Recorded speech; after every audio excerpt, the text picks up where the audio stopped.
Chapter 48. Surely the golden hours are turning grey and dance no more, and vainly strive to run. I see their white locks streaming in the wind, each face is haggard as it looks at me, slow turning in the constant clasping round storm-driven. Dorothea's distress when she was leaving the church came chiefly from the perception that Mr. Casaubon was determined not to speak to his cousin, and that Will's presence at church had served to mark more strongly the alienation between them.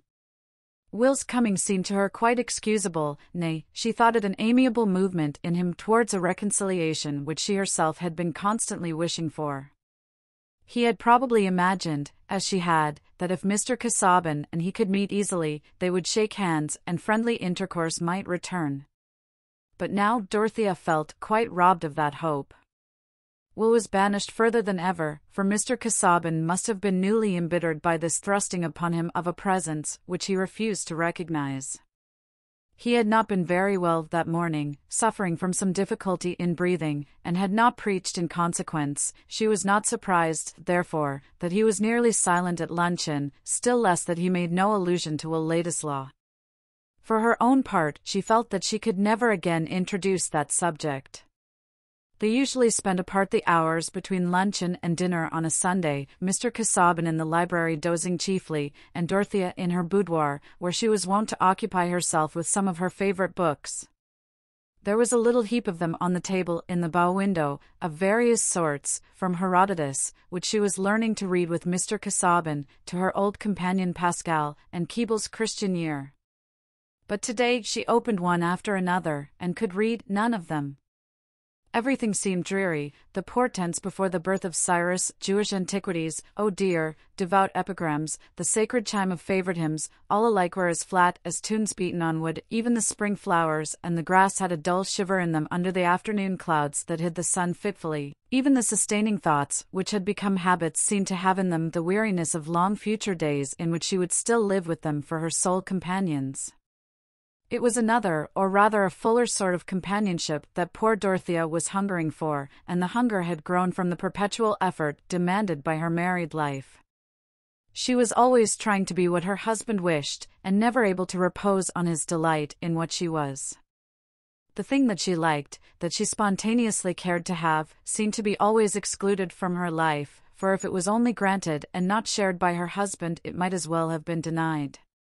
About Will Ladislaw there had been a difference between them from the first, and it had ended, since Mr. Casaubon had so severely repulsed Dorothea's strong feeling about his claims on the family property, by her being convinced that she was in the right and her husband in the wrong, but that she was helpless. This afternoon the helplessness was more wretchedly benumbing than ever. She longed for objects who could be dear to her, and to whom she could be dear. She longed for work which would be directly beneficent like the sunshine and the rain, and now it appeared that she was to live more and more in a virtual tomb, where there was the apparatus of a ghastly labour producing what would never see the light. Today she had stood at the door of the tomb and seen Will Ladislaw receding into the distant world of warm activity and fellowship, turning his face towards her as he went. Books were of no use. Thinking was of no use. It was Sunday, and she could not have the carriage to go to Celia, who had lately had a baby. There was no refuge now from spiritual emptiness and discontent, and Dorothea had to bear her bad mood, as she would have borne a headache. After dinner, at the hour when she usually began to read aloud, Mr. Casaubon proposed that they should go into the library, where, he said, he had ordered a fire and lights. He seemed to have revived, and to be thinking intently. In the library Dorothea observed that he had newly arranged a row of his notebooks on a table, and now he took up and put into her hand a well-known volume, which was a table of contents to all the others. "You will oblige me, my dear," he said, seating himself, "if instead of other reading this evening, you will go through this aloud, pencil in hand, and at each point where I say mark, will make a cross with your pencil. This is the first step in a sifting process which I have long had in view, and as we go on I shall be able to indicate to you certain principles of selection whereby you will, I trust, have an intelligent participation in my purpose." This proposal was only one more sign added to many since his memorable interview with Lydgate, that Mr. Casaubon's original reluctance to let Dorothea work with him had given place to the contrary disposition, namely, to demand much interest and labour from her. After she had read and marked for 2 hours, he said, "We will take the volume upstairs, and the pencil, if you please, and in case of reading in the night, we can pursue this task. It is not wearisome to you, I trust, Dorothea?" "I prefer always reading what you like best to hear," said Dorothea, who told the simple truth, for what she dreaded was to exert herself in reading or anything else which left him as joyless as ever. It was a proof of the force with which certain characteristics in Dorothea impressed those around her, that her husband, with all his jealousy and suspicion, had gathered implicit trust in the integrity of her promises, and her power of devoting herself to her idea of the right and best. Of late he had begun to feel that these qualities were a peculiar possession for himself, and he wanted to engross them. The reading in the night did come. Dorothea in her young weariness had slept soon and fast. She was awakened by a sense of light, which seemed to her at first like a sudden vision of sunset after she had climbed a steep hill. She opened her eyes and saw her husband wrapped in his warm gown seating himself in the armchair near the fireplace where the embers were still glowing. He had lit 2 candles, expecting that Dorothea would awake, but not liking to rouse her by more direct means. "Are you ill, Edward?" she said, rising immediately. I felt some uneasiness in a reclining posture. "I will sit here for a time." She threw it on the fire, wrapped herself up, and said, "You would like me to read to you?" "You would oblige me greatly by doing so, Dorothea," said Mr. Casaubon, with a shade more meekness than usual in his polite manner. "I am wakeful, my mind is remarkably lucid." "I fear that the excitement may be too great for you," said Dorothea, remembering Lydgate's cautions. "No, I am not conscious of undue excitement. Thought is easy." Dorothea dared not insist, and she read for an hour or more on the same plan as she had done in the evening, but getting over the pages with more quickness. Mr. Casaubon's mind was more alert, and he seemed to anticipate what was coming after a very slight verbal indication, saying, "That will do, mark that, or pass on to the next head. I omit the second excursus on Crete." Dorothea was amazed to think of the bird-like speed with which his mind was surveying the ground where it had been creeping for years. At last he said, "Close the book now, my dear. We will resume our work tomorrow. I have deferred it too long, and would gladly see it completed. But you observe that the principle on which my selection is made is to give adequate and not disproportionate illustration to each of the theses enumerated in my introduction, as at present sketched. You have perceived that distinctly, Dorothea?" "Yes," said Dorothea, rather tremulously. She felt sick at heart. "And now I think that I can take some repose," said Mr. Casaubon. He laid down again and begged her to put out the lights. When she had lain down too, and there was a darkness only broken by a dull glow on the hearth, he said, "Before I sleep, I have a request to make, Dorothea." "What is it?" said Dorothea, with dread in her mind. "It is that you will let me know, deliberately, whether, in case of my death, you will carry out my wishes, whether you will avoid doing what I should deprecate, and apply yourself to do what I should desire." Dorothea was not taken by surprise. Many incidents had been leading her to the conjecture of some intention on her husband's part which might make a new yoke for her. She did not answer immediately. "You refuse?" said Mr. Casaubon, with more edge in his tone. "No, I do not yet refuse," said Dorothea, in a clear voice, the need of freedom asserting itself within her, "but it is too solemn. I think it is not right to make a promise when I am ignorant what it will bind me to. Whatever affection prompted, I would do without promising. But you would use your own judgment. I ask you to obey mine. You refuse." "No, dear, no," said Dorothea, beseechingly, crushed by opposing fears. "But may I wait and reflect a little while? I desire with my whole soul to do what will comfort you, but I cannot give any pledge suddenly, still less a pledge to do I know not what." "You cannot then confide in the nature of my wishes?" "Grant me till tomorrow," said Dorothea, beseechingly. "Till tomorrow then," said Mr. Casaubon. Soon she could hear that he was sleeping, but there was no more sleep for her. While she constrained herself to lie still lest she should disturb him, her mind was carrying on a conflict in which imagination ranged its forces first on one side and then on the other. She had no presentiment that the power which her husband wished to establish over her future action had relation to anything else than his work. But it was clear enough to her that he would expect her to devote herself to sifting those mixed heaps of material, which were to be the doubtful illustration of principles still more doubtful. The poor child had become altogether unbelieving as to the trustworthiness of that key which had made the ambition and the labor of her husband's life. It was not wonderful that, in spite of her small instruction, her judgment in this matter was truer than his, for she looked with unbiased comparison and healthy sense at probabilities on which he had risked all his egoism. And now she pictured to herself the days, and months, and years which she must spend in sorting what might be called shattered mummies, and fragments of a tradition which was itself a mosaic wrought from crushed ruins, sorting them as food for a theory which was already withered in the birth like an elfin child. Doubtless a vigorous error vigorously pursued has kept the embryos of truth a-breathing, the quest of gold being at the same time a questioning of substances. The body of chemistry is prepared for its soul, and Lavoisier is born.